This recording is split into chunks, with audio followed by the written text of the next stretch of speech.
Dewan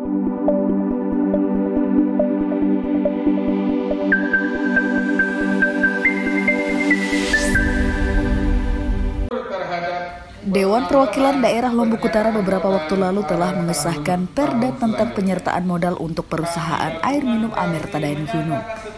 Dalam Perda tersebut terdapat beberapa poin yang mana mulai tahun ini PDAM berkewajiban menyetorkan dividen ke Pemda Lombok Utara. Direktur Perusahaan Air Minum Amerta Daeng Gunung Firmansyah mengatakan, kewajiban yang dibebankan ke PDAM menurutnya tidak menjadi persoalan.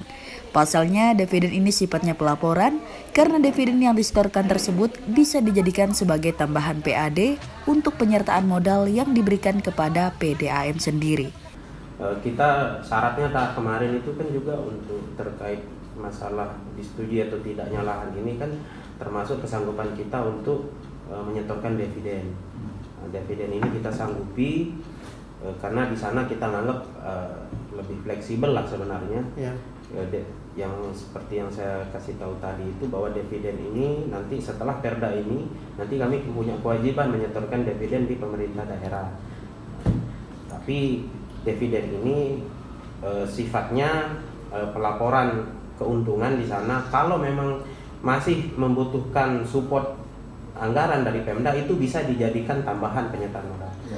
Jadi dividen itu kita setorkan dan bisa dikembalikan lagi ke PDAM dalam bentuk penyertaan modal. Posisinya kita kan cakupan layanan kita ini berkisar di angka 30-an lebih lah cakupan layanan kita di sini. Nah, cuma pemerintah daerah memandang kita ini sebenarnya mampu nyetor dividen walaupun kecil loh ya. Ya. Jadi tidak disebutkan nilainya, cuma persentase nyebutnya. Kalau persentase kan lebih fleksibel, berapapun pendapatan PDAM, keuntungan bersihnya itu yang bisa kita setorkan.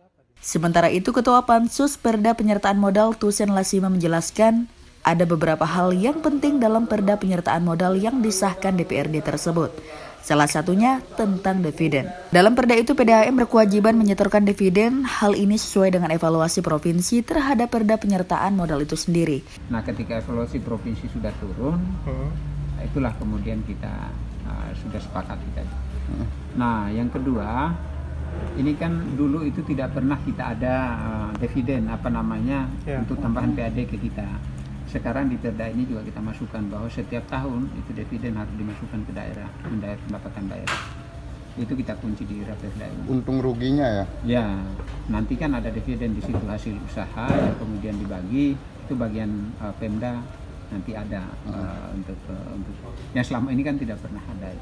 Kalau dilihat dari urgensinya itu seperti apa ini? Untuk pelayanan saja sih sebetulnya, lebih pada pelayanan dan juga biar ada pendapatan daerah dari perusahaan yang sudah kita kasih penyertaan, tapi tidak pernah kita dapatkan apa-apa kan gitu. Yeah.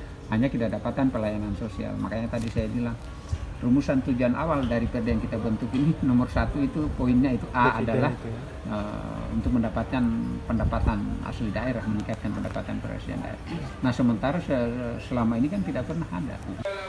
Dari Lombok Utara, Tim Liputan Semalas TV mengabarkan.